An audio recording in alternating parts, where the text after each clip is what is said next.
You bring it out. That's it. Yeah? That's it. Isn't it simple? Look. You try yourself. Yeah. Come on. Right. Yeah. Then you go here and bring it under. Right? You see that? Come on. Come on, Pandelis. It's all right. Leave the dogs. Come on. Pandeli, leave the dogs. Do it with them barking.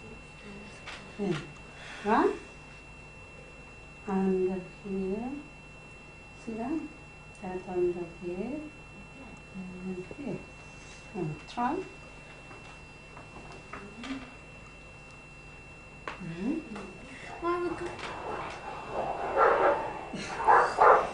Come on. Yes, yes. Yes. Good. Good. Now take the wool. Take the wool here. This piece. There. Then bring it under. That's it. Yay! Great! But you have to pull it so it can be. Yeah? Okay, good. Yeah, next one. Hela, come on. Next. Canito. Right. Yeah. Oh, no. The whole stitch, not the. Now, take that. Put it there. And then under. That's it. After. Yeah. Interview with Vivi. Okay. Interview with Vivi Germanos Koutsounadis, 13th of June 1995. Hello, Vivi. Vivi, where were you born? I was born in Chios, which is a little island in Greece, and I came to Australia in 1954 at the age of 9 years of age. And first we lived at Glebe with my family. My uncle had a very big house and we lived in the house. And then 3 years later, we bought a shop in Redfern called the Chios Milk Bar, which is still there at the corner of Redfern and Regent Streets, Redfern. And what brought your family to Australia? Well, my father used to be a merchant seaman because from the islands where we come from, most of the men are really with merchant ships. So he was away for about 5 years, and when he returned back to the island, he decided it was better for us to be all together.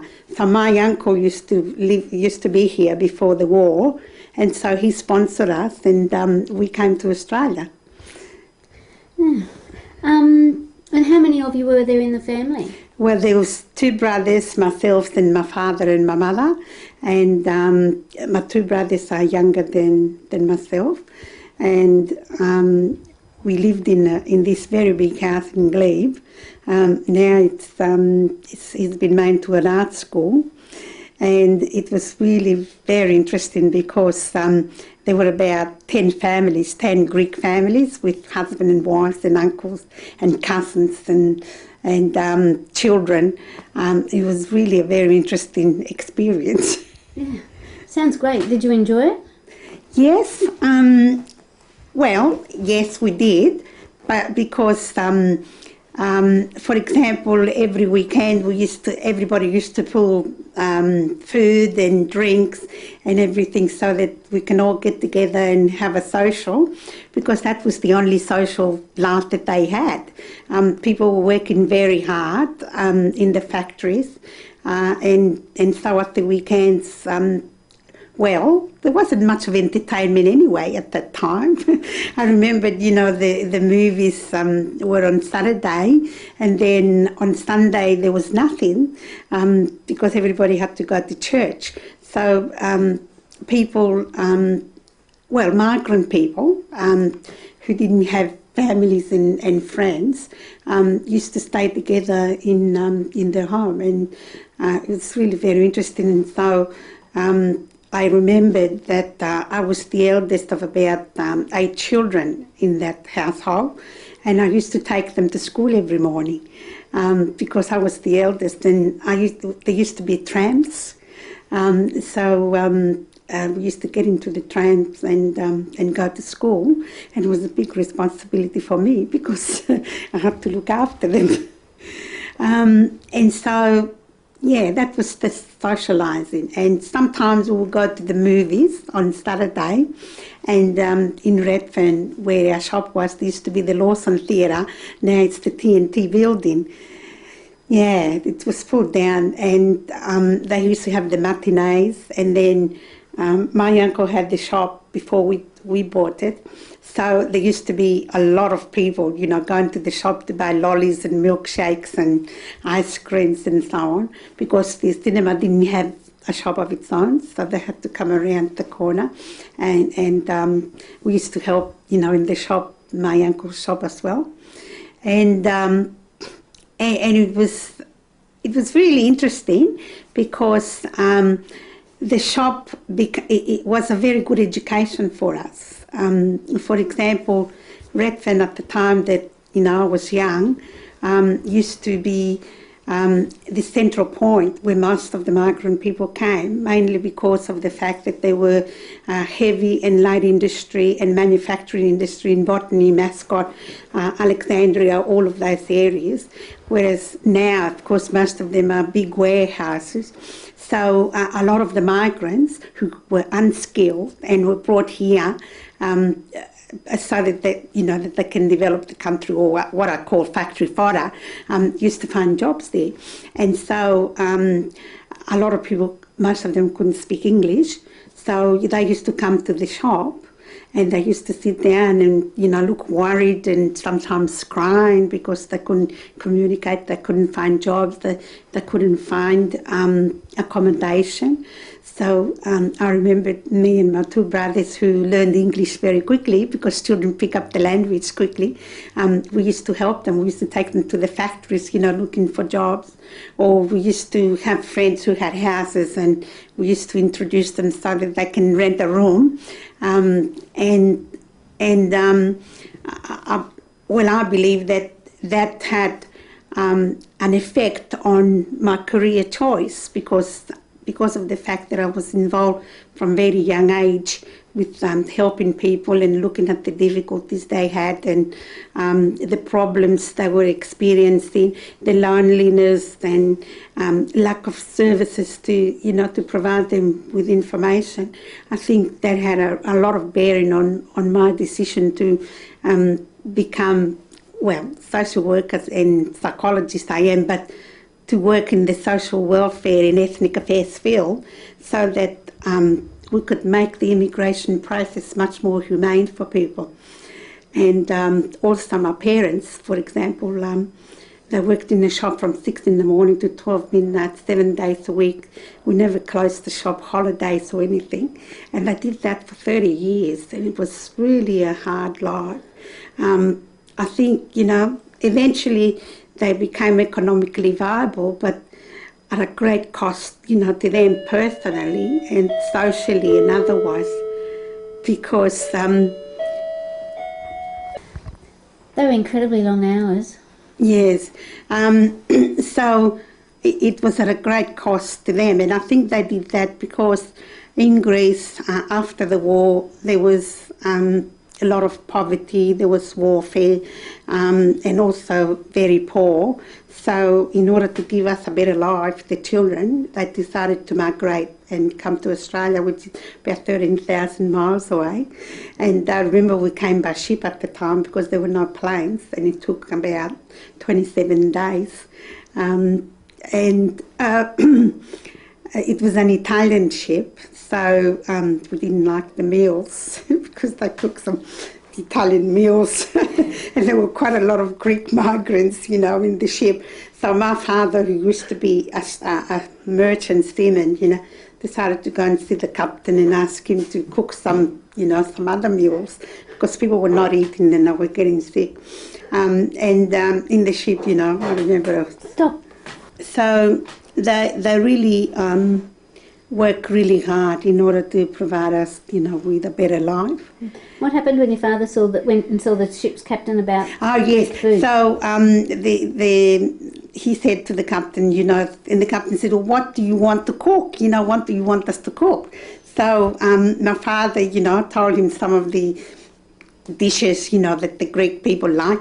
So they did fix up the food, and it was better. But it was a long journey, and I remembered, I was quite young then. I used to play with the children, with the other children, and with my brothers, and we used to get seasick. So my father said to us, you must eat. It's very important for you to eat even if you get seasick.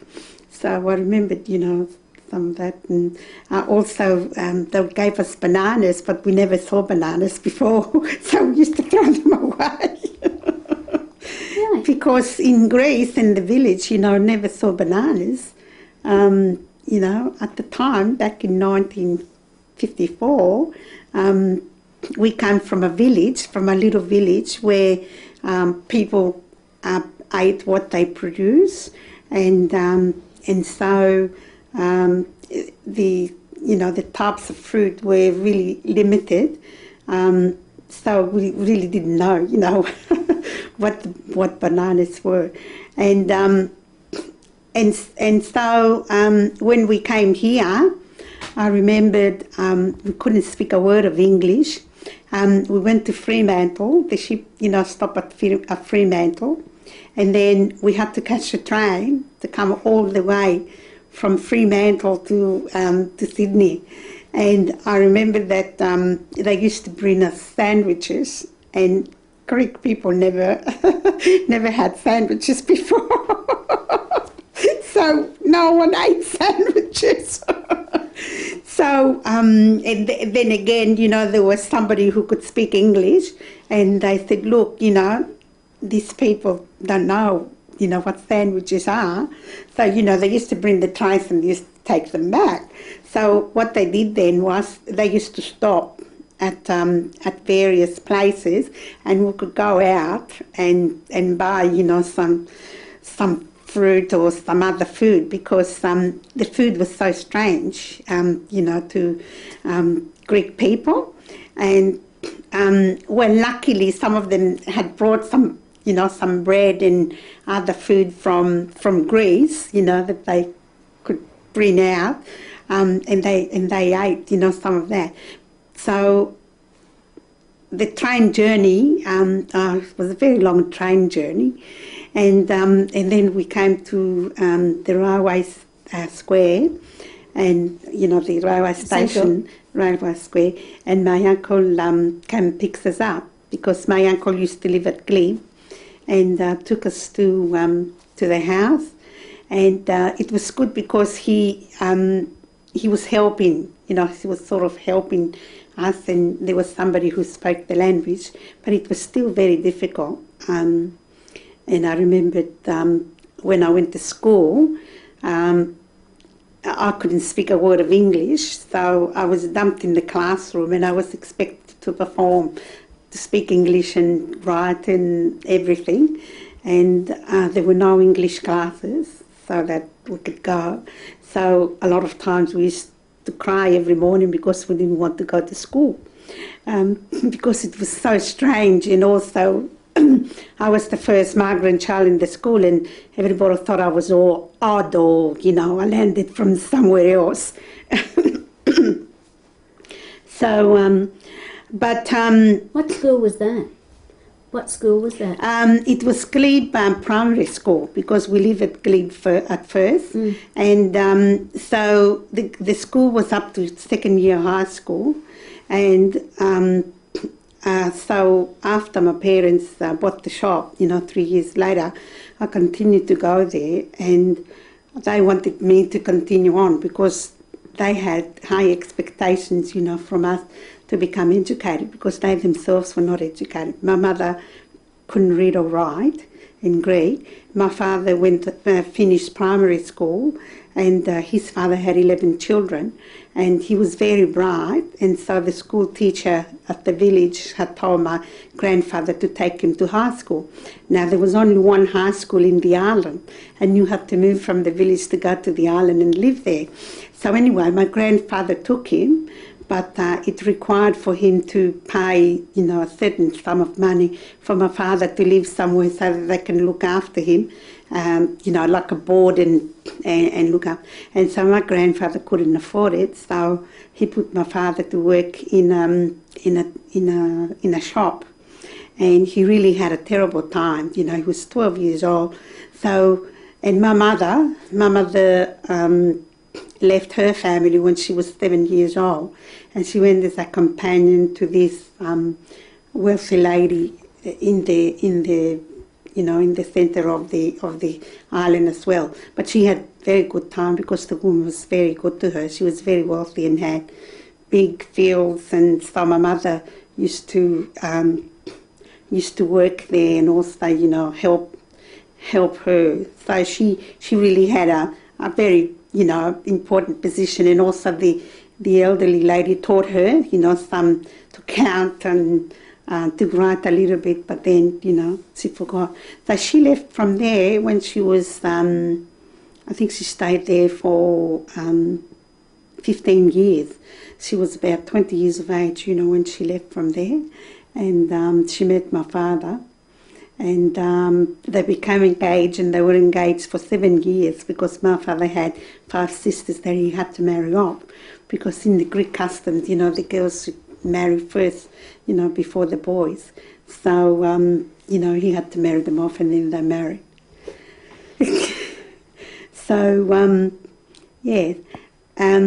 So when they came here because they knew that they had to work hard, and they worked in the shop, and we grew up in the shop. We used to help them with cleaning up and also serving and so on and so forth. But as I said before, it was a good education, the shop, because also very fascinating because so many people, came there, and you could see, different people, different characters, different personalities, and it was really very interesting. And the shop was really very popular. It was a very good shop because it used to be outside the bus stop, or the tram stop. It used to be trams before in Redfern. The tram stop and the station was behind. So people came in the morning, in the afternoon, and in the night time when they changed the shifts, because a lot of people work shifts at the time. They just had to work, and also in the 50s and the 60s, there was the boom years. So people, it wasn't difficult to find work. If you were prepared to work hard, and a lot of people, work hard. And so the house where we live was upstairs on top of the shop, and it was very noisy, I tell you, with all the big trucks, coming up full of goods, because, during those times there were only the trains and trucks and so on, that carry goods. Because it was very expensive, to fly them, to freight them or something. So day and night, the big trucks, up and down and up and down. So we had to become used to the noise. Now you've got the planes, of course, and we had the planes. Well, the planes started, later. And so, yes. It was interesting. You know how, we're just going back to sort of when you first came here, your parents bought the shop from your uncle. Yes. And what brought your uncle to Australia? When did he come out? He came to Australia after just before the war. He was a merchant seaman, and I think the ship that he was in was was bombarded during the war, and he was stranded in I think it was Papua New Guinea, and then after that he came to Australia, and he bought the shop there at Regent Street, and he used to make chocolates and everything because he had all the equipment there. Because before, they didn't have chocolates. Homemade. Well, that's right. Like all the production, the mass production of chocolate. So he used to make homemade chocolates. And the shop was really patronised by a lot of people. And I remember we used to sell a lot of chocolates. We had some customers who used to come there, for years and years, every year. And also during Easter time. That was the best time, where we had the Easter eggs. And people used to come and buy them from different places. Because then there were not too many shops, you see. I mean, the big Woolworths and Coles, and although there was Wins, the store, not very far, where now there is the Department of Social Security and the college, it used to be Wins. But it used to be more of a departmental store rather than selling chocolates and things. So the small corner shops, were really there, and it became, it started becoming, the big shopping centres in the, I would say, middle 70s, when the big retailers, you could no longer get, one or two boxes because it wasn't paying them, to come around. So the big shops were buying big quantities, and they could sell the things cheaper than the shop. So people, just went. But I think you've lost that personal touch, with the corner shop, because I remembered my mother, and I used to counsel people and, talk to them about any problems they had, and provide information to them. Whereas now, so impersonal, the big departmental stores, and so, and also I remembered that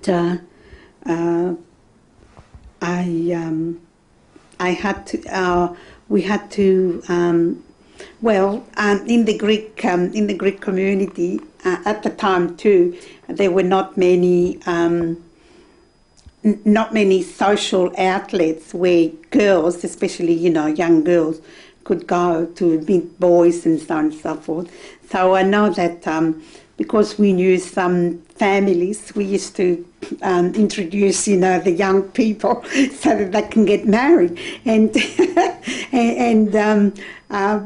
and so my father, became groomsman and godfather to all the babies, and he had about 5, and I had another 5, and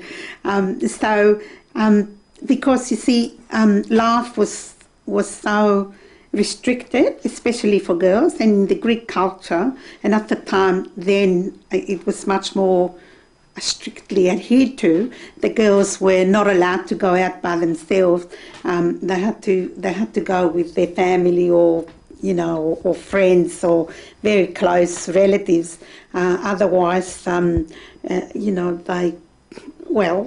community will gossip about them, that they were not good girls, and so their prospects of marriage, will suffer. And I remember when I was a teenager, I wasn't allowed to go out by myself. I had to go either with my parents or with my brothers or with my uncles or with my cousins. And because it was a different culture to the Australian culture, the Australian girls could have boyfriends and, and go out. And because, of course, you didn't understand why, when you're young, the parents were saying, no, you can't go out. And then you say, why? So because you can't go out, or the boys went out and the girls were not allowed to go out. So it caused a lot of friction between the families. So what my parents had to do is they had to take us, had to take us out. And it took many years for me to persuade and change my parents, attitudes about girls, because the roles of the male and female, were quite different. The males had more freedom to go out and they were the head of the family. And I remember my brothers were bossing me around, what clothes to wear and not wear and whether to make makeup or not. So it was really funny. But eventually, though, I learned to educate, my parents and my brothers, and to say, that it wasn't wrong, to go out and so on.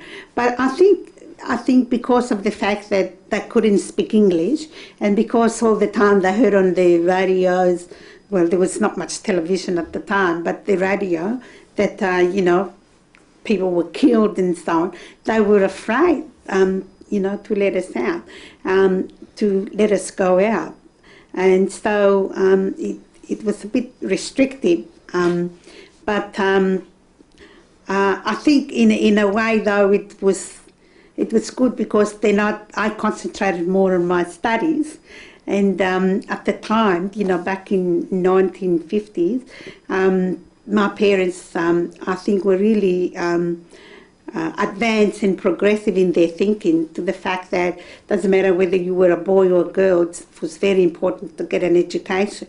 So they were really encouraging me and my brothers, to become educated, because they said, we don't want you to work in the shop, 7 days a week, holidays, and never close, for so many hours, but for you to go and educate yourself so that you can get a better life for yourself.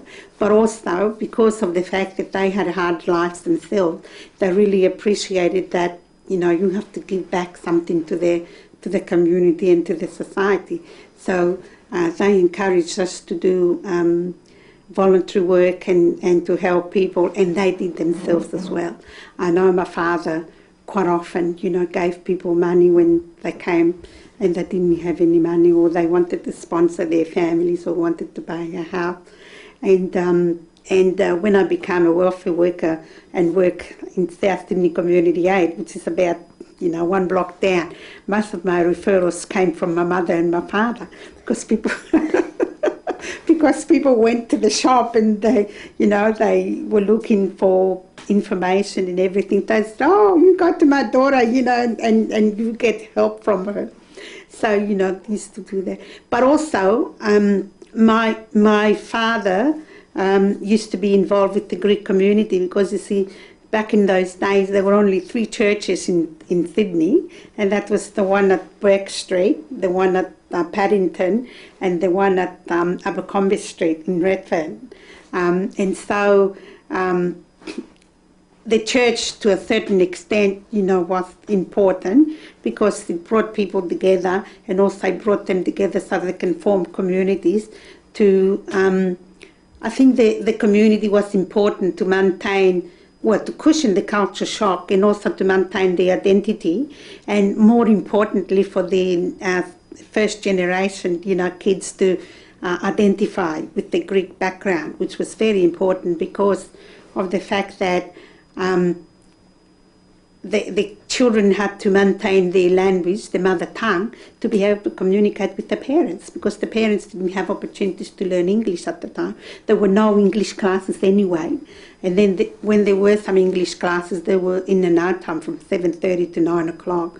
And imagine working, from 5 o'clock in the morning to 5 o'clock in the afternoon, and going home to prepare food and the children and everything, and then to have the will and the energy to go and learn English. So it was very limiting, the English classes. So it was really important for the children to, for example, speak Greek, so that they can communicate with the parents, because if they couldn't communicate, there was a situation, and there were situations, where the parents spoke Greek and the kid English, and there was no communication whatsoever. That actually happened? Oh, yes.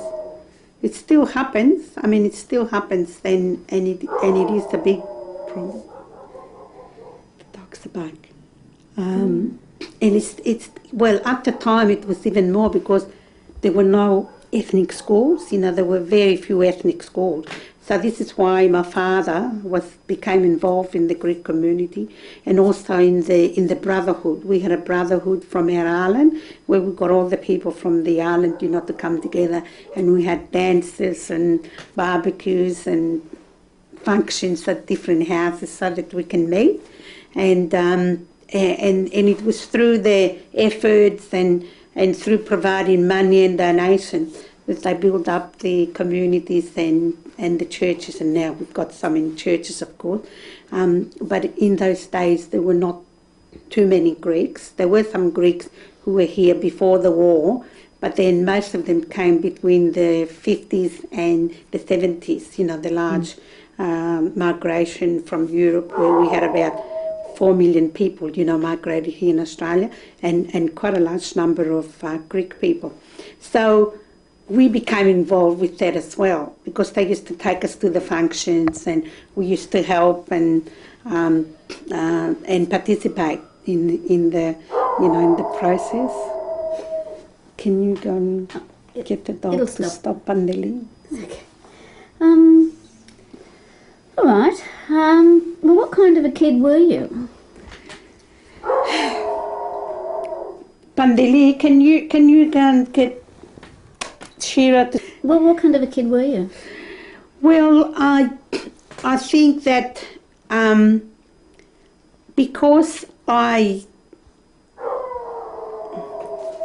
Is that right, the dog? Because I got into responsibilities from very early age. In Greece, my father had to... I was born during the war, in 43, and I remember, and my brothers were just 16 months between each other. So I remembered my mother didn't have any food to give us, and she used to get the wheat and soak it, and then take all the heart out, and then bake it in the oven and make it, with water so that she can give to us. But she also breastfed, my two brothers. So, she was breastfeeding us until we were up to 2 years old. My father had to leave and go and into a merchant ship in France. So he took all the money, that they had. So it was really difficult, because we had a hard time, and my mother was trying to, to work in the fields so that she can, she provide for us until my father, could send her some money. So I think I got into responsibility and, life from very early age, because while my mother was out, I had to look after my two brothers, and also because of the hardship we had, I would say it was much more closer, to my mother, and I really understood, the difficulties that she was facing. So when we migrated here, I also, had the response. So, so because of that hardship, I think I was more serious and took responsibility, and also because of the situation we were in, we really didn't have any toys or play. Really, couldn't play because I was helping my mother in the house, looking after my brothers.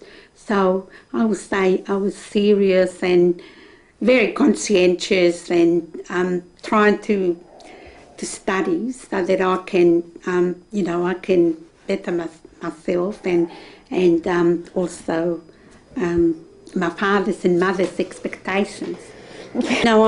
Because I had so many responsibilities, I was more serious and trying to work hard so that I can my mother's and father's, expectations to be met, because I was seeing that so hard, that they worked and all the hardship that they were going through for us. So I would say, I like to dance, so I used to go to Greek dances a lot, and I used to dance.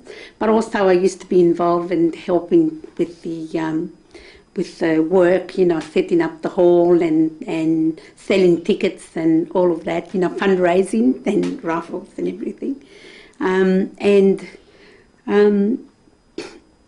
I would say I didn't have much of a childhood life, take it at that.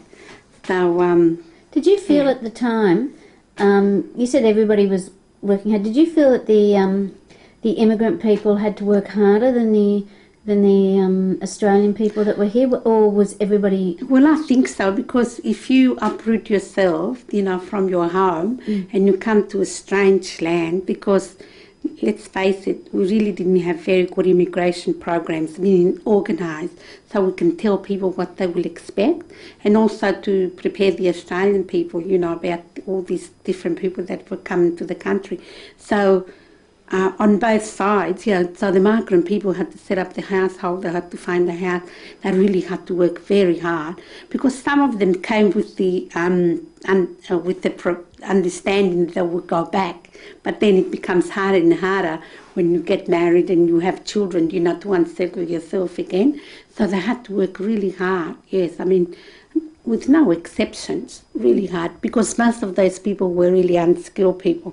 The educated people didn't come. Some of them did, of course, because of political problems or because of economic problems or because of family, and then their qualifications were not recognised. So you had, chemists and doctors and people who had to work in the factories, and that was, really demoralising, for those people. But on the other hand, too, I think with any immigration program, the migrants who come are the ones who go into the hard manual jobs, and then the people who are there, like the Australians, become, up the ladder, in the administration and foreman levels.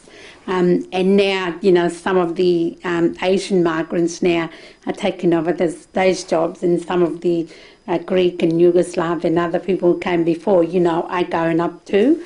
Or so you can see, the movements. I think this is the immigration process. But I think also because Australian people were not prepared, they were under the impression that these people came here and they had to change, they had to learn English, and they had to assimilate and not, maintain their languages and cultures and so on. So sometimes it was really rough. I remember when we bought the shop, there were hotels and wine bars. There were hotels practically every corner. There was a hotel. And where we were, there was the hotel, where the TNT building is now. There was a wine shop directly across. There was another hotel one block there. There was another hotel, another block there. So in that street, there were about, I'll say, 7 or 8 hotels. So what happened every afternoon, because, the hotels were open until about 6 o'clock or 7 o'clock, you see all the police paddy wagons, coming to pick up all the drunks. All the drunks, who were lying on the street. And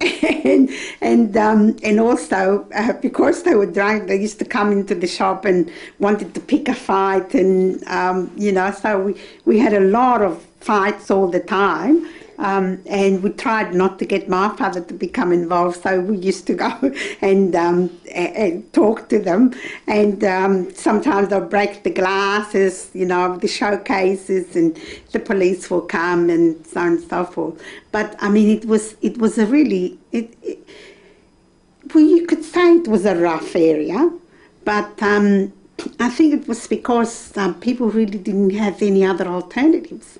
The lifestyle that was then was really very strange to the migrants, who used to be more with family gatherings. There was no hotels. I mean, there were hotels, but you had food with the drink, and you just, the hotels then, you just stood there and drank one after the other until you dropped. Or until closing time, But so it was really strange to the migrant people who were used to having, all the families sitting together with food, and they drank as well. And festivals, they used to have festivals, religious one as well as community one. I mean, there were no festivals. Sometimes there were the parades, on Anzac Day and Australia Day didn't start, having celebrations until very recently. But we had, the Empire Day and Queen's birthday with crackers and everything. Now, of course, now, you don't have any crackers. But that was, the entertainment. And also football and, games. Not soccer, of course. In the beginning, soccer wasn't, that popular. So at school, the boys, my brothers, were both rugby players and rough and, and so on and so forth. So they used to come bruise and, cut and, muddy and everything. And my mother used to say, "What's this? What's this? Why don't you play soccer?" There was no soccer because it was mainly, football. So it was very different. The life was very different. And migrant people really, missed the festivals and everything. And so they tried to do the dances on the Saturday so that they can have some entertainment.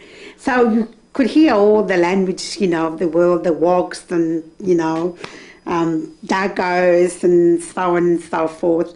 And until I think the Menzies government passed a law that, you couldn't call people Dagos or Wogs. Menzies? I think, was it Menzies? During Menzies times? No, was it after? I think it was after. It was after, but at some stage, it was not. You could have redress if you were called a Wog and and a Dago and a Refo and whatever. So. I think that would have been really relatively recently, like when they sort of got anti-discrimination. The anti-discrimination, yeah. That must have been late 70s. That's right, because the anti-discrimination came in the 80s, I think. Mm. That's right, and that was not to call people, but I think it was during Whitlam.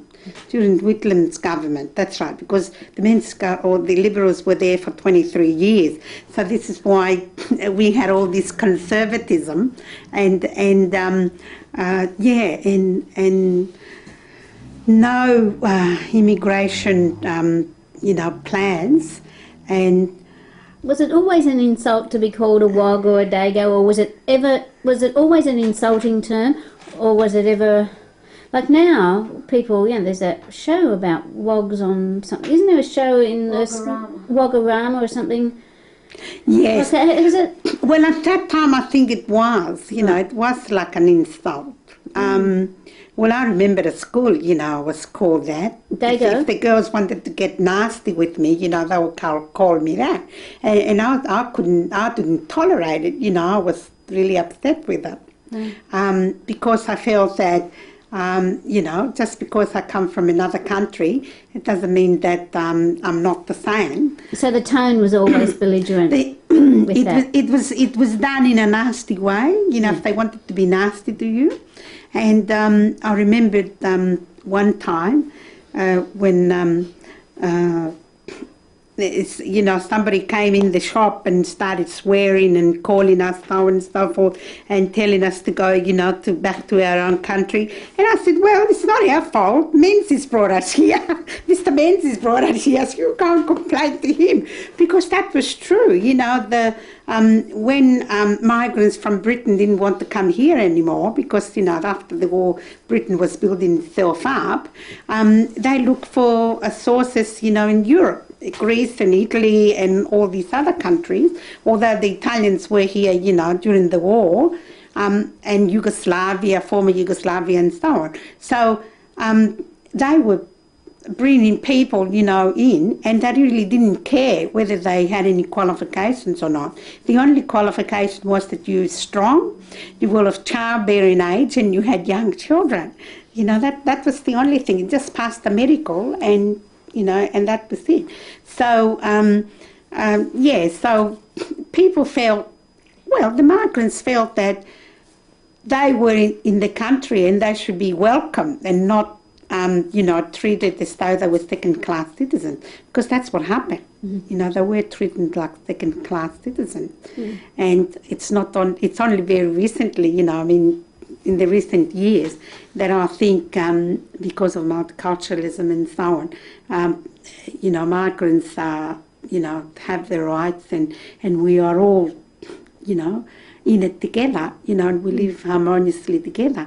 So in those days it was really difficult. For example, I remembered because I was plump all the time, it was very difficult to find dresses, because most of the dresses, you know, were for slim people. You know, most of the Australian, you know, Really? was slim, yes. And because I had a big bust, you know, I always found a W fitting me up to here, and then I was up to here, and really couldn't find, you know, any clothes. So we had to get a friend of ours, you know, to make the clothes, and to find shoes.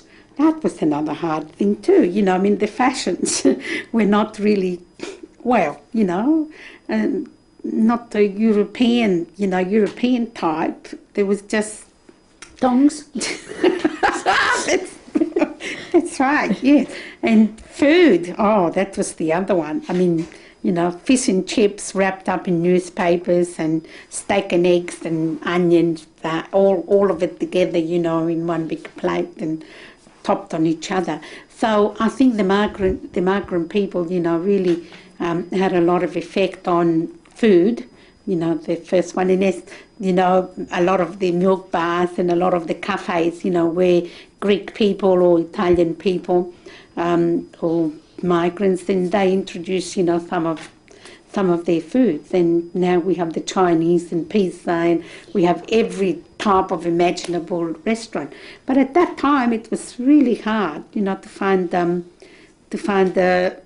some food, you know. About the cafes, my memories of Greek and Italian cafes, which I can remember from the 60s, they sold hamburgers and steak sandwiches and Chico rolls, and none of them, where I came from, sold anything that remotely resembled Italian or Greek food. Because they were not game enough to do it. Yes, I was going to say that they all seem to produce the same stuff, but people did in the city. Of course, yeah. Introduced.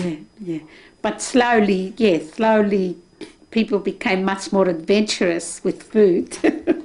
Well, you would have had Greek clientele, I guess, as well. Yes, that's right. Well, there were some Greek restaurants. I remember the only Greek restaurant in the city was the Athena restaurant. Yeah. The Athena restaurant, and that was down in Bathurst Street in the city. And most of the Greeks, you know, went there to eat anyway. It was a treat, you know, to go down to the city to eat. That's the other thing, you know, people just couldn't afford to travel and to go out. So, you know, sometimes we found it as a treat, you know, to go down to the city and go to the Greek restaurant and have something to eat. Well, what sort of food would you sell in your cafe? In the Greek restaurant? No, in your cafe. In our cafe? Did you introduce? Yeah, we used to have sandwiches and toast, just the, you know. This is a normal Aussie stuff. Normal Aussie stuff, that's right. But we cook Greek food and we eat ourselves. So sometimes, you know, the customers used to come and say, "Oh, what a beautiful smell, what are you cooking?" And my mother says, "Oh, I'm cooking this." You know, so I say, "Oh, can we try a little bit?" So, you know, I think in this, slowly, in this way, you know, people began to experiment and to, you know, to try Greek food. And I think food it was the first contact, between the migrants and the Australians, that brought them together. And did your family gradually introduce Greek things onto the menu? Well, in the cafe? we didn't have a kitchen to have Greek food, but we. There wasn't that sort of cafe. No, it wasn't a cafe. It was more of a milk bar. Yeah. Yes, but we did introduce Greek sweets though, like baklava and galaktobureko and kataifi and pastas and, and a lot of the Australian people, bought the Greek sweets. So... What's that? You were living above the shop. So there was yourself and your two younger brothers who were just a little bit younger than you and your parents.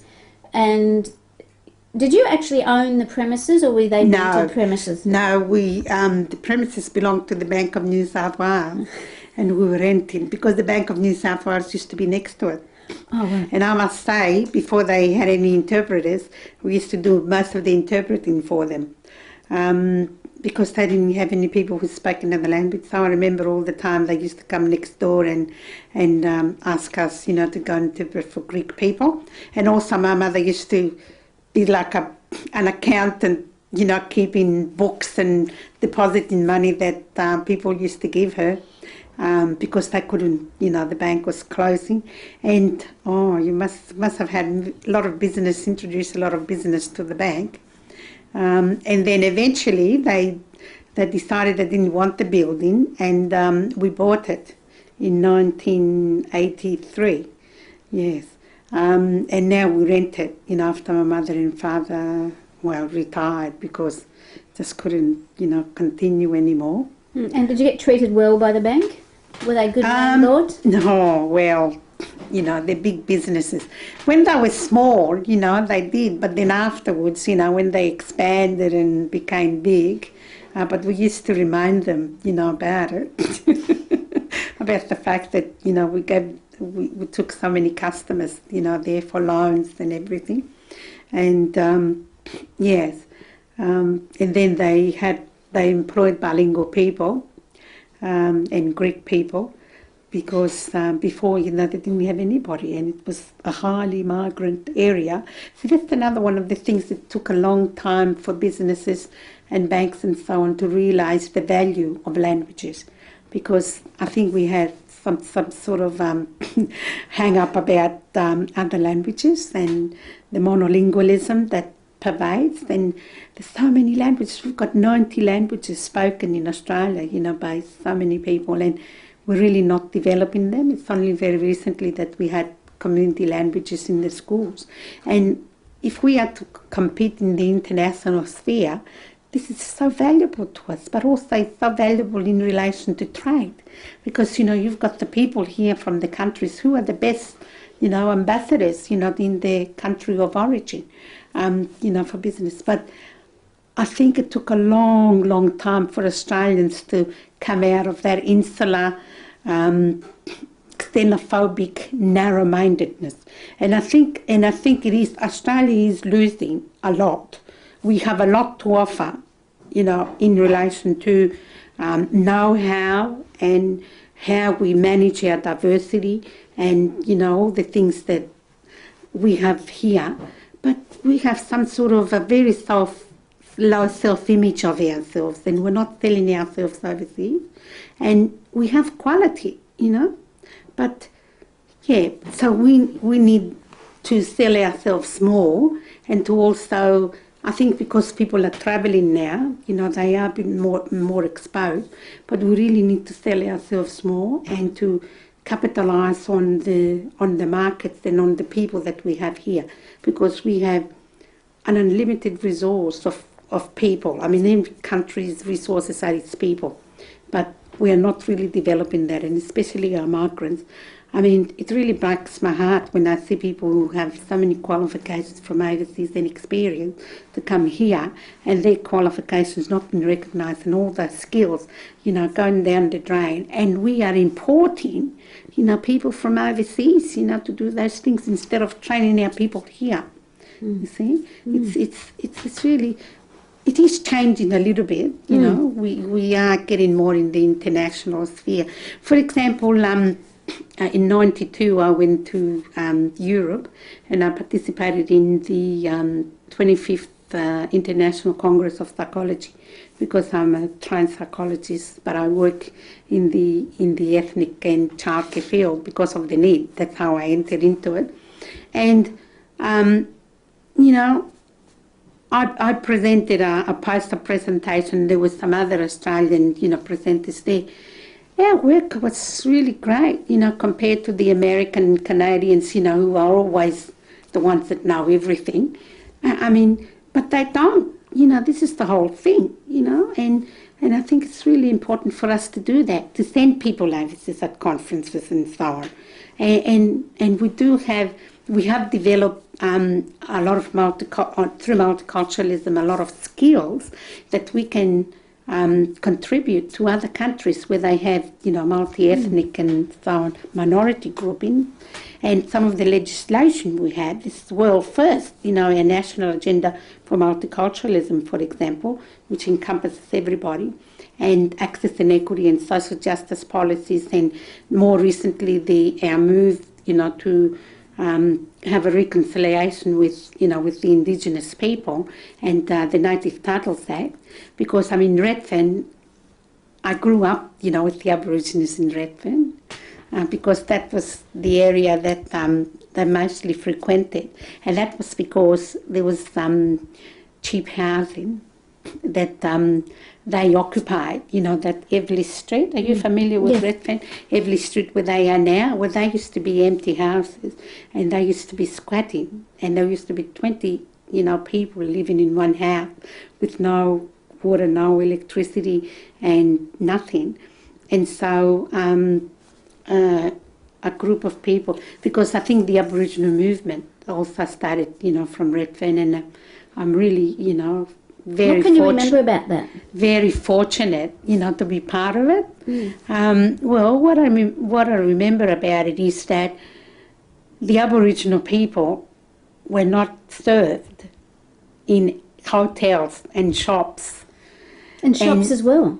Shops. Our milk bar was the only milk bar in Redfern that served Aboriginal people. And there was one hotel called the Empress Hotel, which was just when you come from the city. Now, I think the hotel is still there now, but it's not functioning as a hotel. I think it's more of a accommodation. And that was the only hotel that served Aboriginal people. And a lot of times, you know, they used to come to our shop and they used to say, look, you know, you have come here and you've got a shop now. We can't vote, because they didn't vote until, you know, 1967. Or something like that, 67, you know, when there was the referendum. He said, we can't vote. You know, our children are taken away from us, you know, if the police wants it or the authorities wants it. You know, we don't get child endowment and other things, you know, for our children. And we used to ask why, you know, why is that? Because we're black people. And I think why the shop, you know, they were welcome there was because when my uncle first bought the shop, you know, during war, it was very tough there. You know, because he was a wog, you know, they used to pick fights with him all the time. So one time, three whites were beating one Aboriginal man outside his shop, so my uncle helped the Aboriginal man, and he happened to have 12 brothers, the Aboriginal man. So they really befriended my uncle, and so, you know, he served them and helped them and everything. So, you know, the tradition was carried on, and they knew that, you know, the shop, you know, our shop will, you know, will serve them. But also we made no distinction because they were black people. You know, we saw them as people, and, you know, that they had the same right. But how were Aboriginal kids treated at school? Were there kids? No, oh no. Well, No, I don't remember. I think the only thing about Aborigines was, you know, just some pictures of them, you know, being wild in the bush and stuff. No, but Aboriginal kids from Redfern at school, were there any in your classes? No, there were no Aboriginal children in the schools. Oh, but you went to school in Glebe, didn't you? Yes, but also there were no Aboriginal kids, you know, in the school. Then back in 1972, when the Scott report was done, there was a survey done about the Aboriginal people. There were a number of children, but none of them attended the schools. And this is in Redfern? None of them at high school and none of them at university. You know, university was only, well, Pat or Shane was the first one, I think, first Aboriginal to graduate, and then Paul Cole. Paul Cole used to be at Redfern Legal Centre. And then, you know, it's only very recently that some of the Aboriginals, you know, got to university. I mean, but there must have been some of the kids in primary school and what have you in the area. There were none. And that's what the Scott survey said. Where are the Aboriginal children, you know, in the school system? Right. Were there kids in the area? Were there yes. Oh, yes. There were Aboriginal kids in the area, but they didn't go to school. And nobody cared? Oh, well, that's why a lot of times they were taken away by the welfare authorities. They were taken away from the parents because, as I told you, they used to squat in those houses and they were really terrible conditions. You know, I mean, I remember because my first job was as an Aboriginal welfare worker in 1973 because I couldn't find a job after I graduated from university with a Bachelor of Arts degree in psychology and a postgraduate diploma in psychology. And when I was trying to find jobs, the comments I was getting was that I had an accent, secondly that I was a woman, and thirdly of my Greek culture. You know, so it's really hard.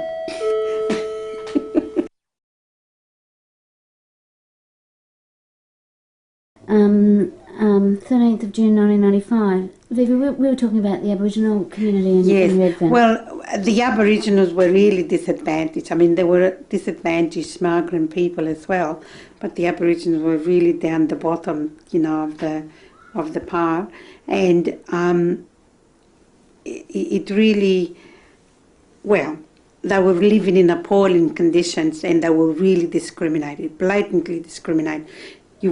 They wouldn't find any jobs, or nobody will employ them. When they were trying to find housing, you know, they wouldn't rent them the houses. And also the police was harassing them and picking them up, you know, when they were drunk, you know, more so than white people. So when they used to come to our shop, and they used to say that, you know, had no rights and everything. So when I found the job in 1972, it was as an Aboriginal welfare officer at South Sydney Community Aid, which is still in Redfern. And I think at the time too there was the Aboriginal movement where people like Richard Blair and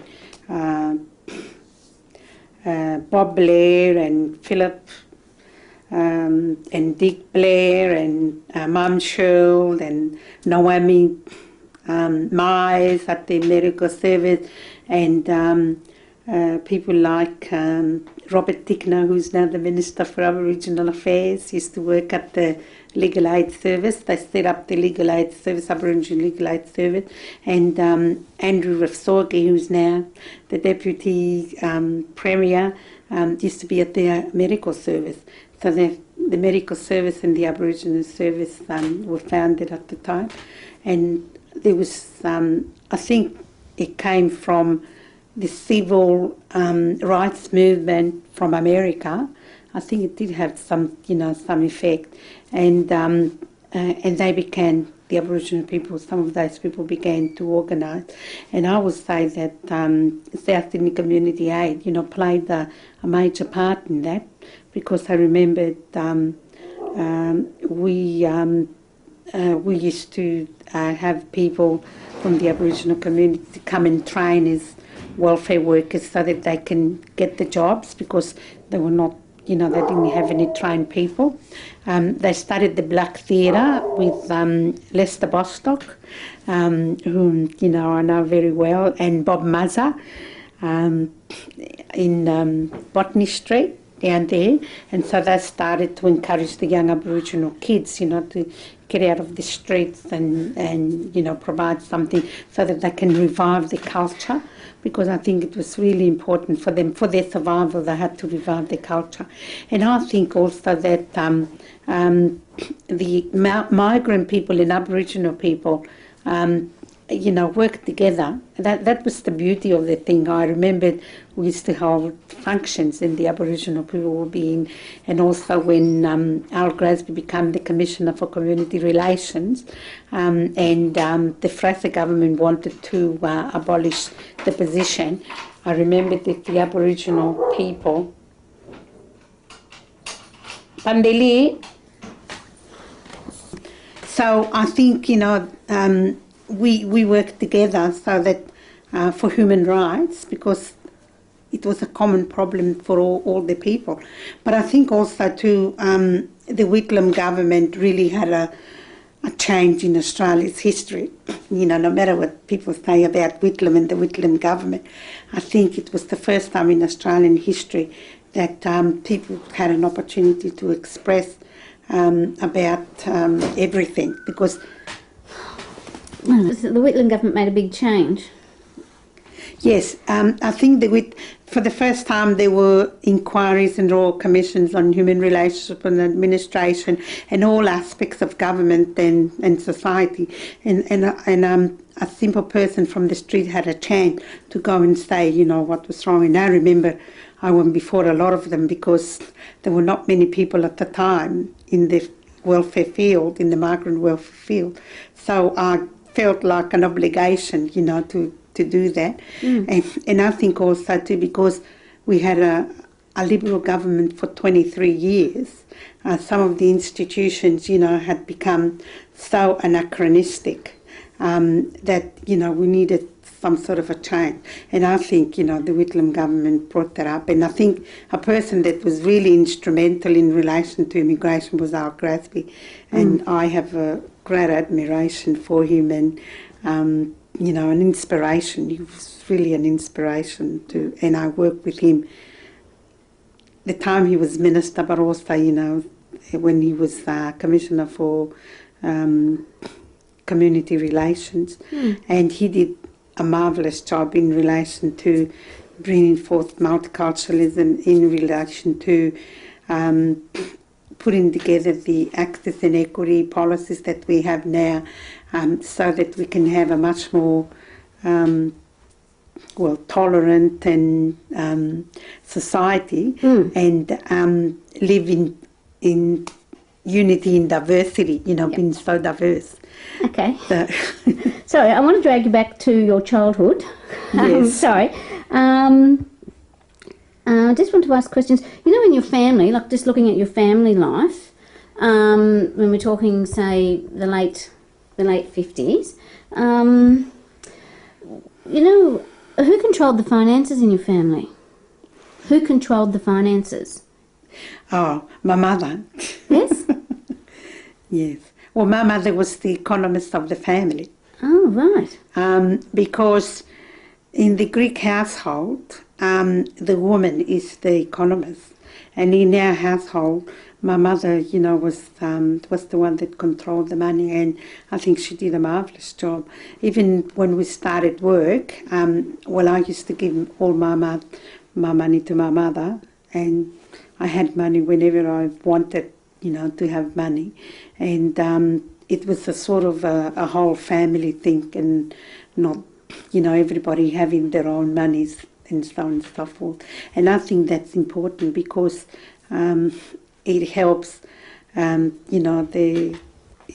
have the pooling of the money.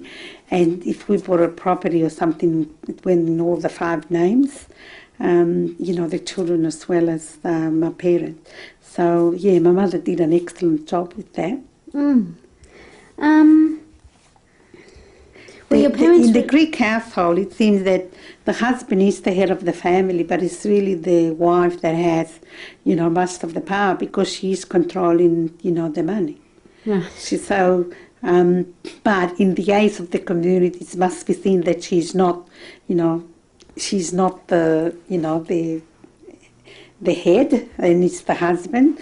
But she has, the power in the household because she makes a lot of decisions in relation to, how money is spent and so on. But with my mother and father, they both made the decision. As I said before, they were really very progressive in their ideas, and I mean, they lived together for 54 years, and I really admire their life together.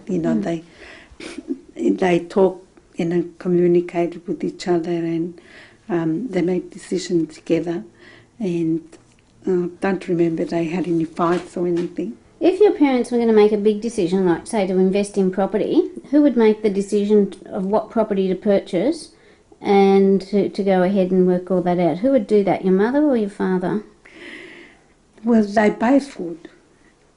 Both would. But I think, my father, my mother respected my father, viewpoint, and my father respected my mother's. I think that was very important. So they will make the decisions, together. Jointly? Yes. But you see, because my father was a merchant seaman and left my mother by herself for a long time, she was used to, making the decisions because she was by herself, so she had to make the decisions. Most often, she had a lot of influence, in the decision making. Mm-hmm. Were your parents religious? Were they religious? Yeah, well, yes, I would say so. With the Greek Orthodox religion, we have, the icons, and we go to the church, and especially not regularly because of the shop, but Easter time and Christmas time, and saints' name days like St. George, because in Greece each family has a patron saint, and from my father's side is St. George, and from my mother's side is my namesake, Paraskevi. So on those occasions, and then the 15th of August, which is the Assumption of the Virgin Mary, which is a really very important, we'll go to church and we'll fast and take Holy Communion and so on. So religion is important. But I think, though, the religion was more of having faith, in human beings, right, in people. So it was more of a practical aspect of it, because I remember that when I was working as a welfare worker and I had families who really had a need, as soon as I told my parents, they will buy goods as well as money, so they can help, because they felt that was, you practice your religion and just don't go to the church. So, in that regard, they were. Were they politically involved, your parents? Politically? Were they involved in any political organisations? Well, they were Labour supporters. Yeah, they really liked, Mr. Whitlam, the Whitlam government. But what about in the 50s? What can you remember from the 50s and 60s? From the 50s, they were very much against menses. It's not 50s and 60s when you were a young child. I mean, well, when you were about 10 or... Political situation. Yeah, were they involved when they first... Well, you see, it's very difficult when you're new in the country to become involved in the politics, because you don't understand, at the time there was only radio, so it was difficult, to understand radio. So most of the politics were what was happening in Greece, really, and at the time in Greece too, there was not, there were not many newspapers, there was only an odd newspaper. So most of the political things were what was happening in Greece and some of the local affairs. And Greeks are really avid politicians, you know, they really love politics. So I think that they were not, you know, they were anti-Menzies, my parents, and also they complained about taxes and so on and so forth. They became involved afterwards when when we became involved, I suppose, because I joined the Labor Party, Pandelaki. I joined the Labor Party, and so my parents, you know, followed politics, you know, because we introduced them to it, and one stage, you know, they become members of the branches as well.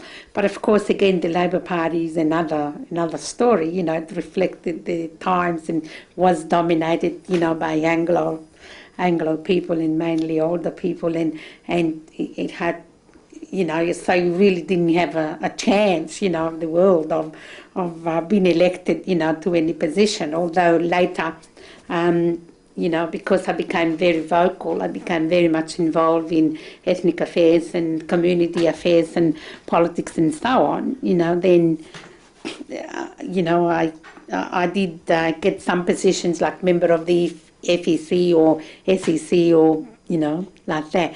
But my parents, yes, they were very interested in what was happening.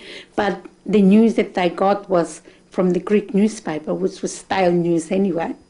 So that was the problem, because there were no Greek radio programs at the time, so they couldn't understand, you know, the radio. It was bad enough not known, but the radio. So, yeah. So it was when you came into adulthood, really, that they got involved? Yes, that's right. And your home, when you were growing up, what sort of discipline was used? What happened if you were naughty? I mean, were you ever naughty? Discipline? Well, we used to get them smacking, some spanks. Yeah. If we were not, you know, if we were misbehaving. But also, I remembered my mother used to make us write pages and pages, you know, of Greek or mathematics. Or also to do some housework, you know, clean and polish the floor, or, you know, that. But I think corporal punishment, you know, was the discipline that they knew. So, yeah, sometimes we used to get, you know, quite a good spanking.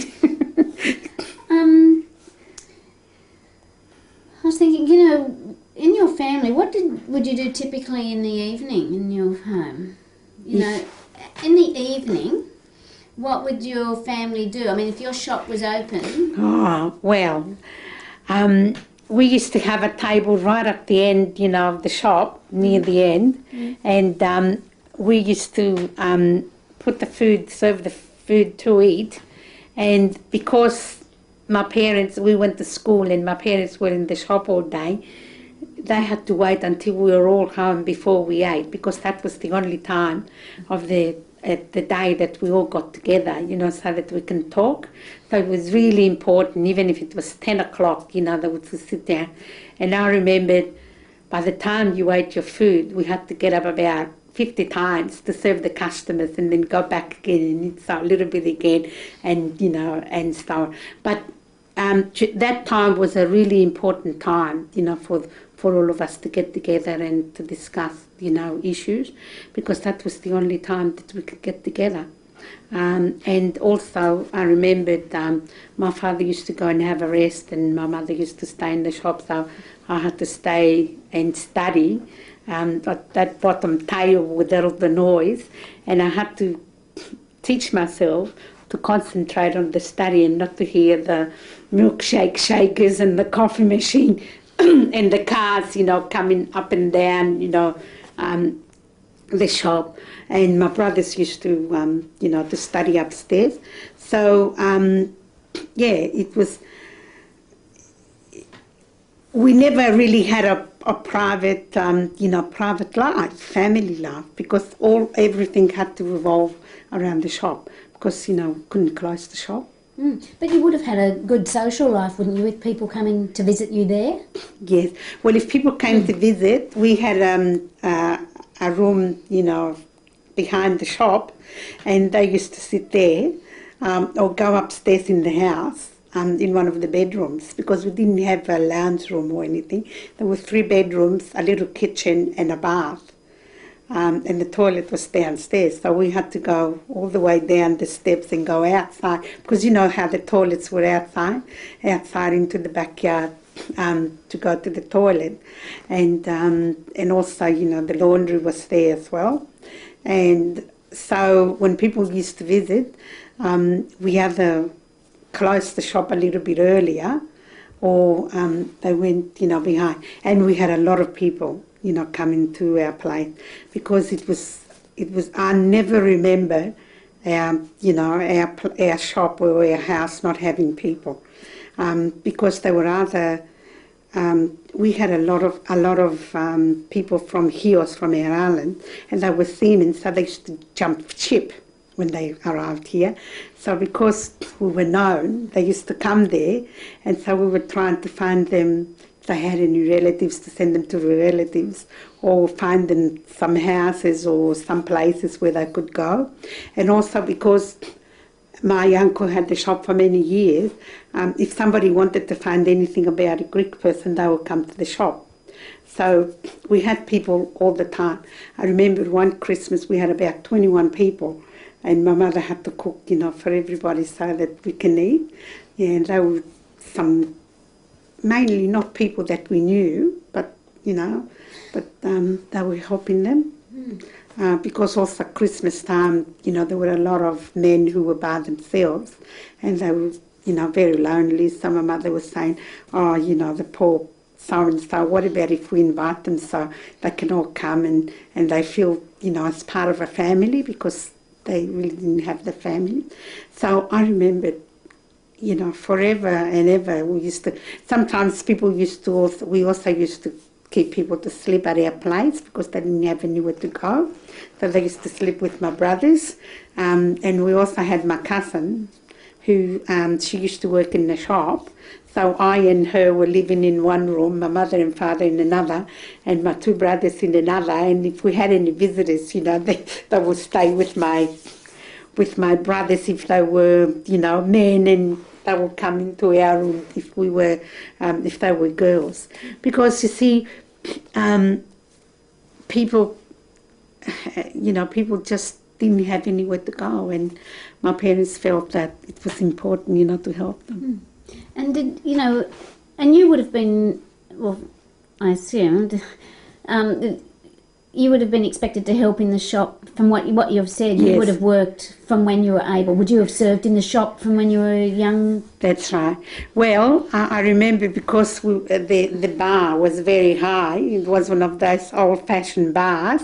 My mother and father used to put boxes so that we can step on them to get the flavour in the milkshakes, the old-fashioned milkshakes, to get the flavour and the milk and the ice cream, from those very deep things, and put them on the mixer and serve the customers. So so we used to help a lot and clean up and wash glasses. Must have washed millions and millions of glasses, in the time that we were there. But I thought it was good experience, because we really appreciated, what my mother and father was going through, and also it made us appreciate, how money was earned, and to be more persevering and motivated to do well and to do better, so that we can get on in life. Yeah. Were your parents happy? Yes, because they had their family together. I think Greek people really value family life, and because they had their family together was one. But I remembered my mother, used to cry often, because she was missing, her family, but also because she couldn't communicate and she was feeling very frustrated. And I remember because she couldn't read the numbers, she used to get the wrong trams, and she used to end up in all over the place. And she would telephone, telling us where she was so that we could either go and pick her up or, get a taxi, or she walked. Quite often she walked. A lot of times she walked from Glebe to Redfern so that she can save money, to take food to my father and to my uncle who were working there. But I think once we grew up and we became educated, I think they felt that they had fulfilled their mission, and all the hardship that they had, was worth the while, because the three of us, finished university, and then we found good jobs, and then we had good names in the community, and so to them that was the satisfaction and the joy. But I remembered my mother was crying a lot of times because she was missing, and also because when we had fights, she was really, terrified, and she couldn't express herself, and she was feeling, really frustrated and crying. And my father didn't stay very much because, it was the man that's not supposed to be strong and not to complain. So although he was unhappy, he really didn't say anything. But also my mother wouldn't say very much to him so that they would not upset each other. But because I was the girl, I suppose, I was closer to my mother, and she used to, confide in me a lot of times. Did you have friends outside the family? Like, who were your friends? Not many, because I think because we had the shop, there wasn't much time to go out and have friends. Were there a lot of kids in the neighbourhood? Oh, yeah, yes, there were a lot of kids in the neighbourhood, but I don't think we really mix with the kids in the neighbourhood. Was that because you being Greek? Because we had the shop, but because also my parents were very protective, and also the area was rough at the time. There was some rough characters around. Were there people that you had to avoid? Yeah, well,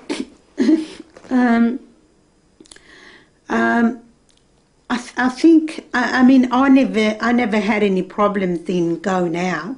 I think a lot of people come from outside and they thought, oh, what a terrible place, aren't you afraid you might be raped or whatever? But Redfern was an interesting place, and also I think people were friendly, and I think my parents were afraid, to let us go out, because they felt that we would have bad influence, from some of the, from some of the other kids, and also that because they couldn't speak the language, it was difficult, to bring friends who were not Greek. So we had some Greek kids, who were friends, but not very many, Australian kids. And I remember my brothers went to Cleveland Boys High School, and they had some friends. They had more friends than I did, because my parents had this traditional view about the girls, being protected, and they should remain in the house and not go out by themselves. So I think that had a sort of effect. So I would say not too many friends, but I had my cousins and the family, and my mother and my aunts and so on. So, yeah. What sort of games did you play with your cousins and with your friends? Well, games, I think my brothers, liked football. I don't think we played many games. I think we listened to the radio, listening to the cereals. What were your favourite cereals? Well, Captain Silver was one. And, I remember we used to go in front of because we really didn't have much time to have spare time, because we were doing our homework or working in the shop. So we really didn't have, very much time, spare time. I did do a lot of embroidery, some embroidery and knitting, but games and dancing, because my parents, because they wanted us to keep the language and the Greek custom, they used to have music so that we could dance, and they taught. Oh, you're talking about doing embroidery. But would you do that? Well, you also mentioned before that you liked the radio program called Captain Silver. Can you remember Captain Silver, yes. Yeah. Can you remember any other ones? Oh dear. No. Okay. What about did you read comics or books or anything like that? Oh yes. I liked the movie magazines, and I used to cut them out and paste them in the books, and Phantom, because my brothers used to read them, so I used to Phantom and Donald Ducks and all of those, Walt Disney, and I think there were some of the classics, illustrated classics. I think they were Greek, but they were also in English as well. And they used to be, like stories, the ancient Greek, mythology, as well as Treasure Island and, Robert Louis Stevenson's and so on. They used to be illustrated magazines. And also, in order to maintain my Greek, I used to read the Greek magazines, but they were the magazines that everybody didn't want, so I collected them all, and I maintained my Greek.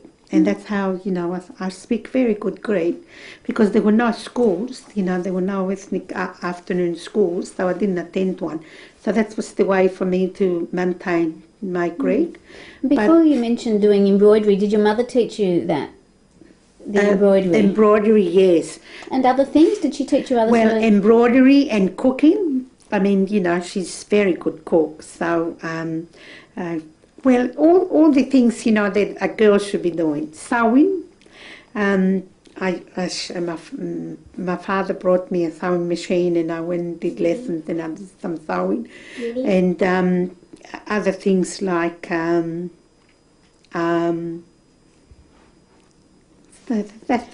I want to ask about the food. Was there a problem when you were here with sort of getting, things like eggplant and capsicum and things like that, which were sort of, I think, were they commonly available? Was that a problem? Getting vegetables like eggplant and capsicum and things like that? No. We used to have those vegetables, but then... we were lucky because there was a Greek fruit shop just opposite the road, and they used to, not in 54, in 54, you couldn't find, when we came in 54, the shops didn't display any of the products like they do now, and we had so much difficulty trying to find things like rice or lentils or legumes, because a lot of the Greek people had the legumes like chickpeas and beans and all of that, eggs or cheese or feta cheese or all of those, olives. I mean, there were very, very few shops, that sold that. I remembered if we wanted something like a delicatessen, like continental, we had to go down to Bathurst Street, where there used to be just one Greek shop, which imported some of that stuff.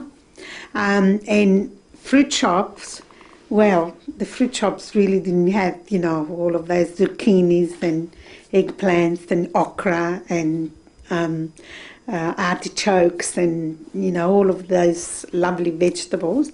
And I think gradually some of the farmers who, you know, Italians, and mainly Italians, they started first, and some Greek, you know, they gradually started growing those. And some fruit shops, especially the Italian fruit shops or Greek fruit shops, we have them. And we were lucky in Redfern because there was a Greek fruit shop opposite there, still there, and so he used to have, you know, a lot of that stuff. But then our father used to go to the markets, Paris market, and I remember I went with him, you know, a lot of times. And so I think at Paris markets sometimes, because of the Chinese, you know, the Chinese farmers and some of those people at that time you could find, but not readily available. So yeah, it was hard to try to find, and it was like a delicacy, you know, if we did. The other one is about fish, you know, and so on. I mean, you only had certain types of fish. You didn't have octopus or calamari or squids and those types of fish food, which is really a delicacy. But here in Australia, you know, they didn't really, although I remembered we went fishing with my father, because my father was really an avid fisherman, and so he had a boat, and he used to take us with him and teach us, you know, how to do it. And we used to catch some squid and octopus, especially in, I remember Spitbridge, around that area. They used to be, but then after a while they just fished them out. And yeah, I really liked going fishing with him because it was very relaxing. Well, what other things would the family do for fun? I mean, presumably your mum would be home minding the shop if you did that. Yes. Would you think the family... Well, we would go fishing. My father would go fishing practically every weekend with his friends, and we had fresh fish, which was really great. Other things is we would go to the beach, you know, was very popular, going to the beach, you know, and having a swim and having a picnic, or having a picnic with some of our friends or other families. What would happen to your shop at that time when you went? Well, either my mother or my father with one of us, you know, would stay in the shop, and then the rest will go out or go to the movies, the Greek movies. And I mean, Greek movies back there were very rare, and the only one that used to be the Odeon down in Oxford Street, you know, Oxford Street, Paddington, that was the Greek movie, and you had to wait for hours, you know, to get in, because every Greek in Sydney, you know, was congregating there. And then a Greek man bought the Lawson Theatre, and he turned it into Greek movies as well. So, and more. So, you know, there were more Greek films. And of course, when the videos came in, you know, they were, but that was it. And sometimes when some singer or some performers came from Greece, we would try to, you know, get tickets and go, because, you know, it was really important that it was something from Greece. And also religious ceremonies and national days. You know, when there was Greek National Day or something, you know, we will go and participate. But also, you know, during holidays we'll go to the park. We went to the park very often and played, you know, in the playgrounds. And I remember we used to go down to Hyde Park quite often and go to the museum and, you know, and see some of the things that were happening there, and some parades sometimes. And one of your parents would always go with you? Yes, they went with us, or if my uncles, you know, or aunts went, you know, we went with them. So you went out quite a lot? Not very often, because I think because people were trying to save money, you know, they didn't want to spend too much, so we really didn't go very much. But we went, you know, or if there was a good film down the city, you know, in the movies, and we wanted to go, you know, my mother would come, mainly my mother. My father wasn't really very interested in films. And we'll go and see the movie, because they thought that since we were restricted, you know, it was important for them to, you know, to take us out. I wanted to ask you, can you remember any local characters? Yes, I think there was a very famous boxer, was it an Aboriginal boxer? What was his name? Lionel Rose. Lionel Rose? Yes, Lionel Rose, but there was another person, Aboriginal fellow, that was. And also my brothers were followers of the Rabbits, South Sydney Leagues, and so, the players were the heroes anyway, most of the players at the time. Who else? Can you remember any eccentrics, people who were a bit funny or, really colourful local people? Were there, some people before in previous generations talk about Bean Miles and other people who were really very famous. Were there any people like that around Redfern that you can remember? Well, I know Mum Show. Yes. Because, she used to be involved with the kids and the families, and also the alcoholics in St Vincent's Presbytery with Father Kennedy. He was one, that did a lot of work in the area. Father Kennedy. Also, who was the mayor? One of the mayors. Who was the mayor? And we used to invite him to the Greek dances, the mayors. And Mayor of Sydney. Do you mean Nick Shahady? And not Shahady, no. No, Shahady was Shahady in Redfern? No. Yeah, he grew up in Redfern. But he was. That's right. Yes, he was. He was the mayor, and also the other person that I remembered was Red Cope. He was a member of Parliament. Yeah, he was. He was around, and who else? What do you remember them for? Just that they're famous, but did you actually know any of them, or? Yeah, well, Red Cope, yes, because he was in the branch, the ALP branch that I went to. And of course, Margaret Barry, and more recently, because we worked together, with Margaret. And also, what's his name now? The Minister for Industrial Relations. What's his name? He's in federal parliament.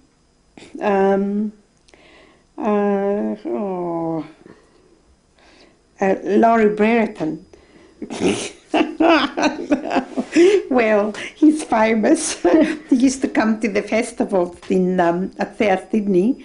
And also some of the people from the Uniting Church. They were around, at the time, and we worked together. Like, what was his name? With his wife. I forgot their names. Well, one of the other things that I wanted to ask you is, what can you remember? You've mentioned about the Greek community celebrating religious, festivals or national days. Can you remember any other rituals? I mean, there was Cracker Night, which on Empire Day, but can you remember any occasions where, I don't know, at school maybe there were mass displays or where everybody did something, or either some sort of dancing, maypole dancing or anything? Oh yes, we did that with the schools. What was that? And we used to go to Hyde Park and Redfern Park when we had this school carnivals, and also the showground. I remember once, we went, and I think. What did you do? What was it? What sort of display? Well, yeah, the holding that thing, with the, what is it called? Ribbon, maypole. Maypole, yes, that's right, and going around. Did you sing songs while you did it? Pardon? Did you sing songs while you did it? And sing songs, yes, and I think also I remembered when, was it the Queen Mother that came?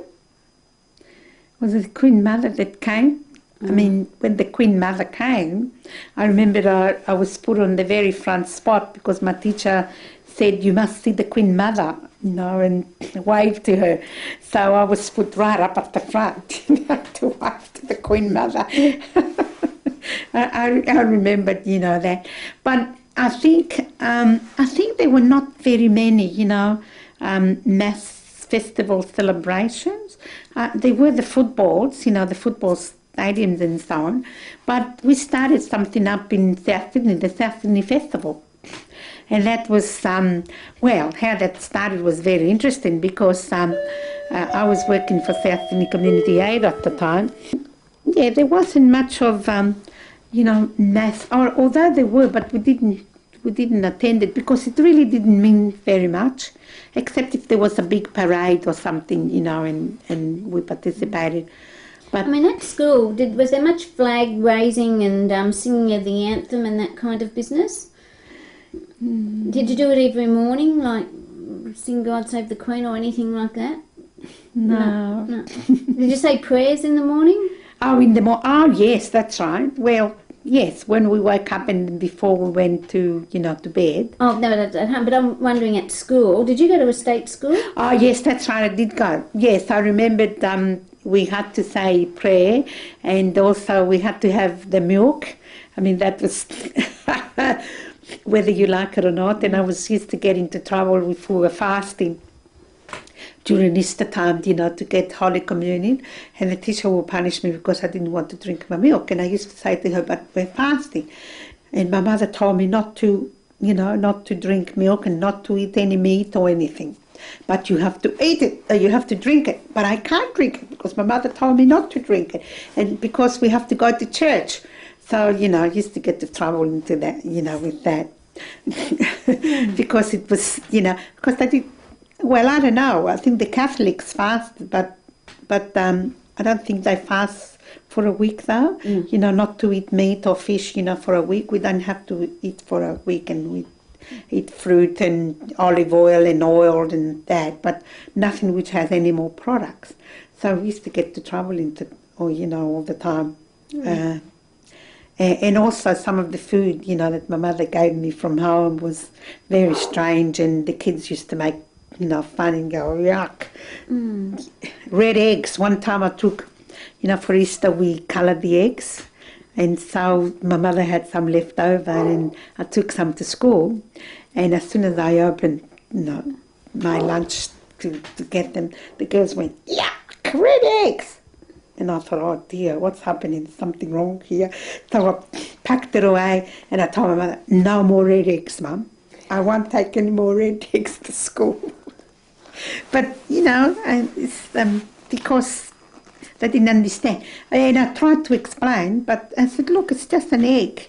Oh, red egg, yuck, red egg. But, you know, being children, that's, you know, you have that. Yeah. The other thing I wanted to ask you, did you get any sex education? Either at home or at school? No. None? No, because you see, sex is taboo. So what happened when you started to menstruate? Well, my mother, you know, told me how to put a towel and everything, and that was it. She didn't tell you what it was about? No. So it's, yeah, it's, I mean, at the time, not just the Greek girls, I think, you know, generally sex education was, you know, taboo, but for the Greek family, you know, it was even more so. You're not supposed to know. So eventually you learned, you know, from other sources, or in an indirect way. Can you remember any deaths? Deaths? Not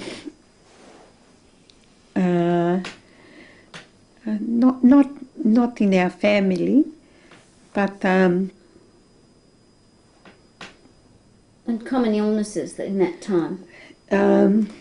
Late 50s? Well, common illnesses, you know, colds and so on, and the house remedies. because again at the time, you know, there were not Greek doctors, and so when you went to the doctor, sometimes you couldn't communicate. And I remembered I had tonsils when I was 12 years old, and I used to get blood poisoning, and because we didn't have anybody to go with us, you know, to the hospital, we used to go to the hospital, but there was no interpreters or anyone. So for a whole year, until we got this woman who spoke Greek and English well and came to the doctor. The doctor was trying to tell my mother for me to have an operation, but she didn't understand. So this lady came and told my mother, so I went and had an operation. And the person who operated on me was a student doctor. So she must have cut them very deep, because a few days later when I was home I began bleeding.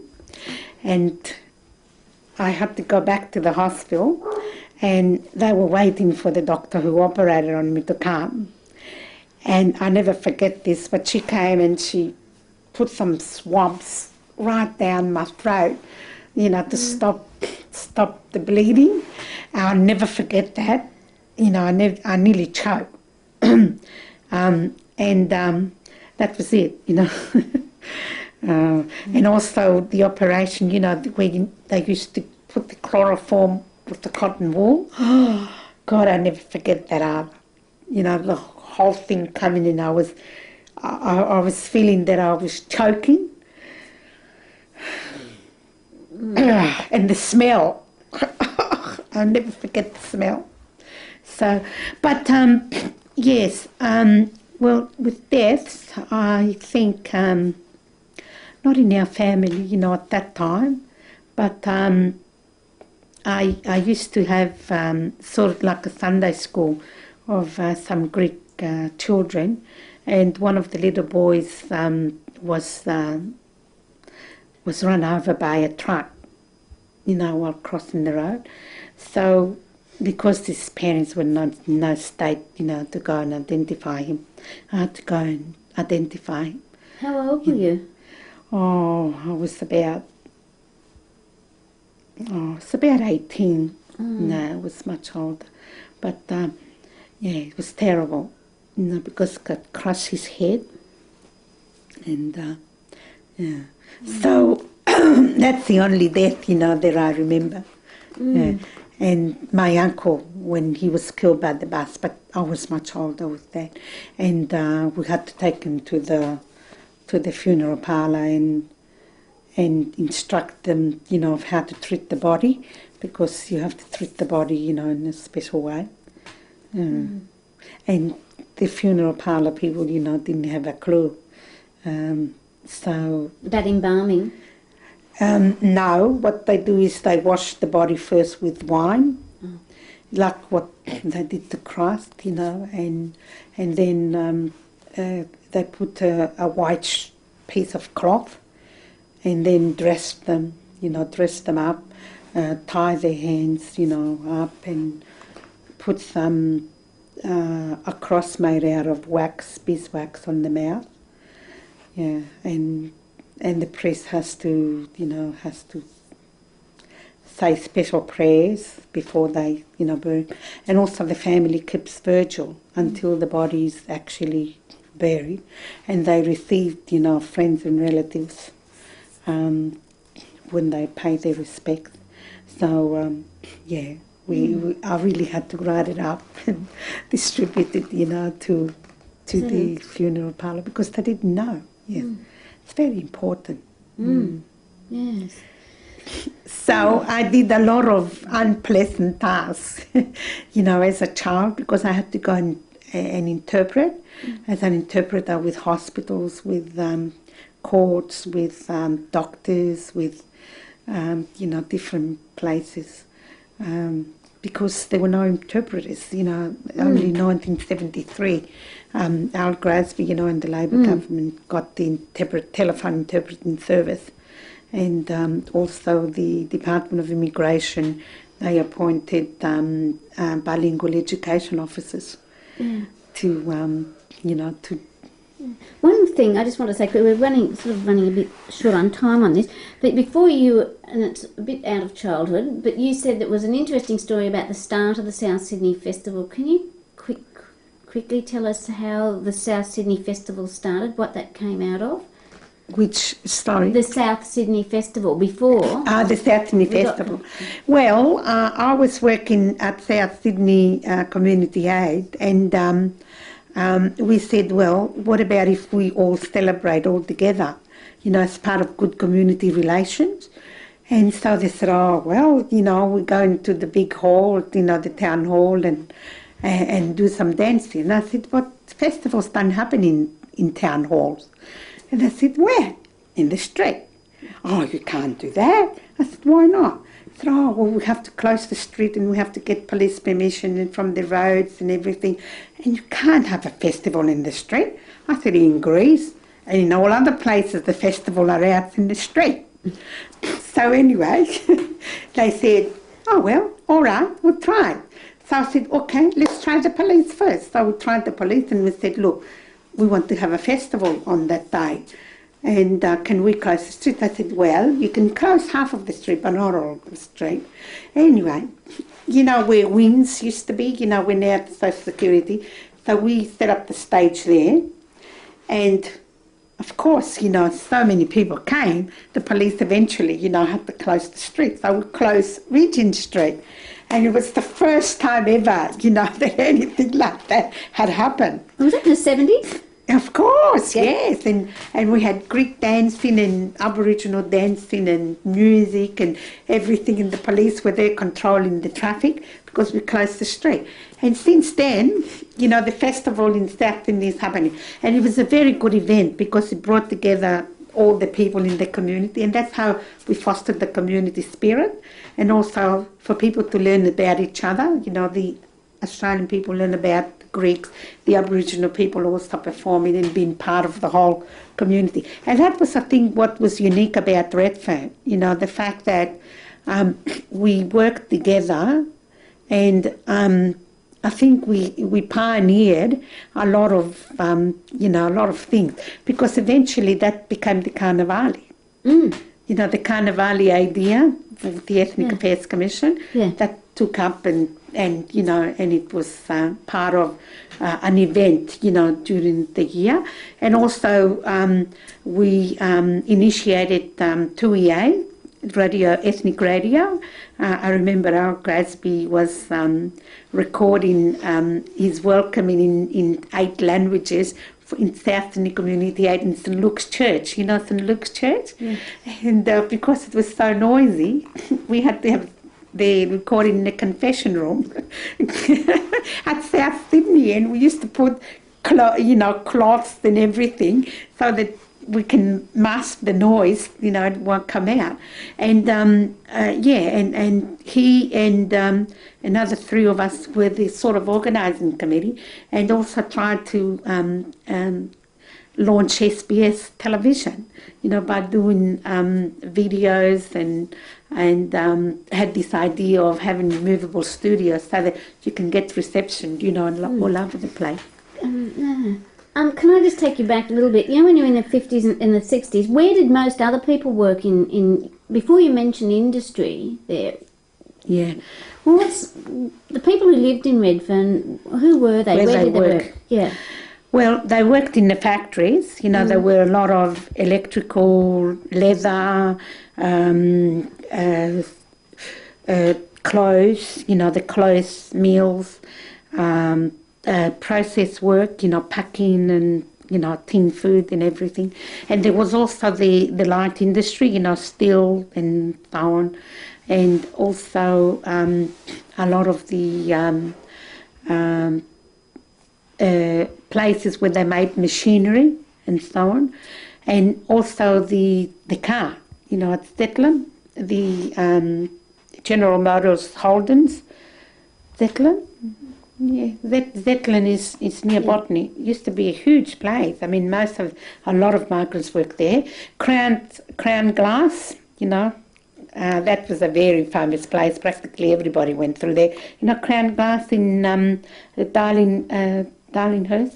Well, a lot of women and and men used to work in there, migrant people, and most of the factories, there, they were mainly unskilled, unskilled people. Okay.